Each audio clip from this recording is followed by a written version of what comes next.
Hey, One Delta 21 here. Just a quick update for those that never got to see pictures or video of both vehicles that I had to work on.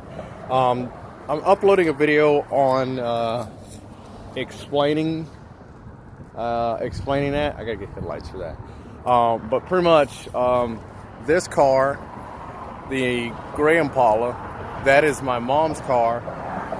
They had not used it since she passed away, so it sat up. They never took care of it when it was actually being used, so I had to pull the engine apart on it, pull the top end off, give it a good cleaning. That's the best I can do. It's got 192,000 miles on it. At least it runs fine, runs great. I put new lifters in it and new lower upper intake gaskets, all that, all 9 yards, coolant flush, all of that. The other vehicle that is that's not a Copart car. That's just my mom's car. This here is the Murano. This is the Copart car. This was the vehicle that I got from Copart. This has the infamous CVT transmission in it. It's the V6. It was not taken care of. All 4 door handles on this were broken. 3 of the 4 door handles were broken. This one was broken. That one was broken, but the only issue with it was that someone took the screw that holds this in, and with that being able to pop out every time you pull the handle, that would break off. I do have the spare handle in case that one does break, though. The rear tail lights did not work in this. It leaked through the sunroof and the drain. It needed a new, see if I can get down here. It needed a new control arm, which you can see there. It's had an oil change, you can see there. It's got new belts on it. It's got a new alternator, which is way up top. It's got a new CV axle. I don't know if you guys can see it or not. It's got a new CV axle in it on this side. It's got new motor mounts, front and side. It do need, that's as far as I'm going with. This thing's got 193,000. The Murano and the Impala have the same mileage on it. I'm not going any further with it. This was a last minute beater vehicle for my brother until they get my mom's Impala straightened out. Interior wise, I really haven't done anything other than fix the sunroof drain. I added wind stripping here along the top edges, because when it rained, it would rain water into this, so their idea of fixing it was using duct tape everywhere on the car. Imagine this duct tape, but all over that, like from down here on over. I elbow greased the hell with Goo Gone to get that out. The windows don't work in it. I have not, and like I said, I'm not going any further with repairing it, because until they get my brother's vehicle, which is my mom's vehicle, straightened out, this is just a beater car. And literally, since it's still just going to be a beater car, it's literally going to be that until someone totals their vehicle again. Like I said in the other video, I'm going to put in there pictures of the Murano, pictures of the Aveo when it got totaled, pictures of the Infiniti that got totaled. But I mean, overall, it is in really rough shape. But I mean, it does run really smooth. It does have a check engine light, but the check engine light is for a catalyst code. It's no other code in here. It's a catalyst code. The airbag light is a passenger sensor, passenger detection sensor. I'm not worried about that one, because he's only going to be driving this back and forth to work. It only took $20 to fill this up, believe it or not. It does not overheat. It does need windshield wiper fluid. I would have put windshield wiper fluid in it, but that hog behind it needed windshield wiper fluid as well. And oh my God, it took the entire gallon to fill this up. I kind of hate that, because I really wanted to put some in the Murano, but Oh well.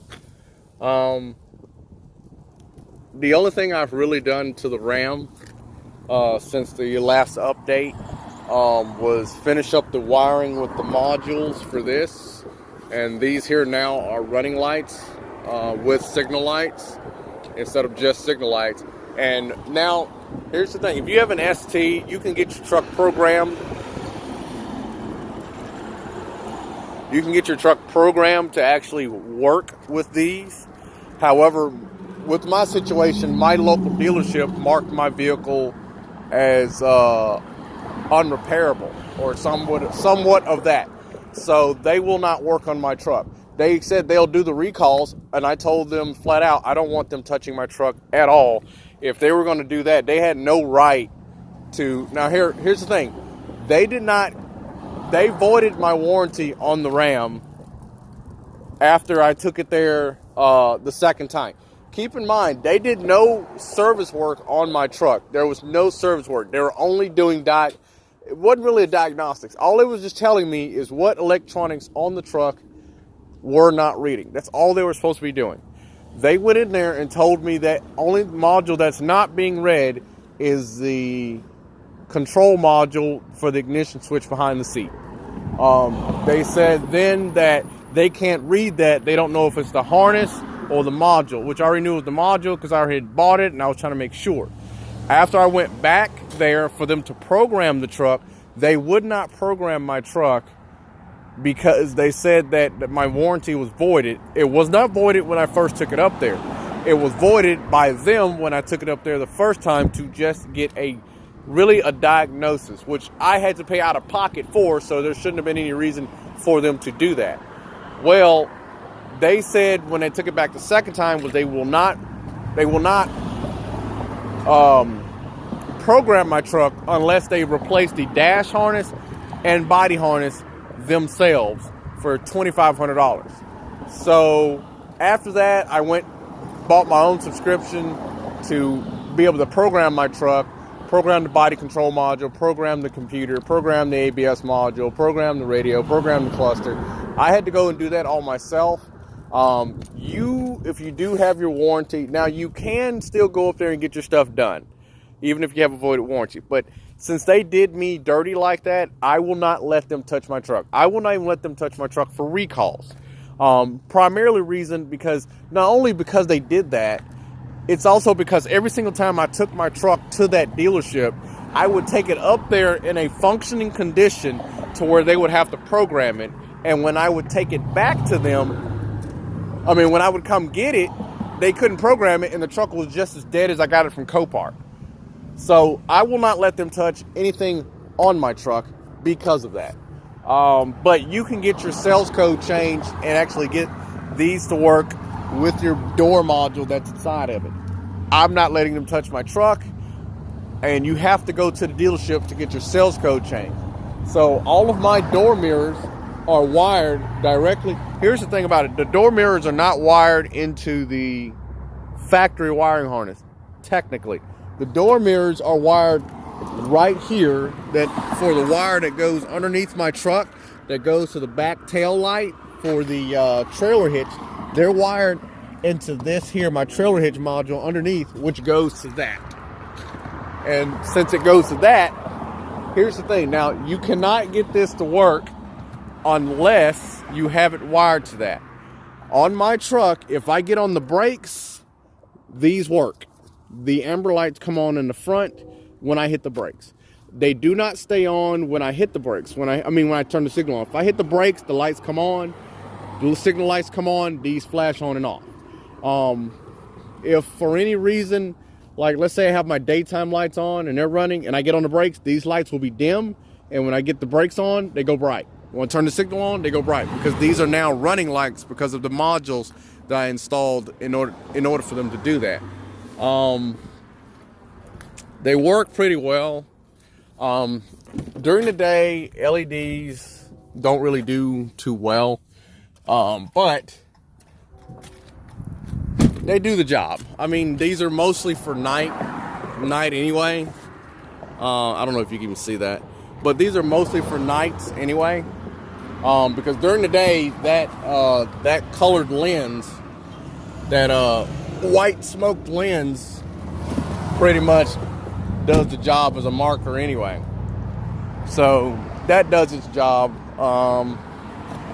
I'm pretty much done with lighting, other than fixing that one I broke down there, like I've said before. And I'm on the fence.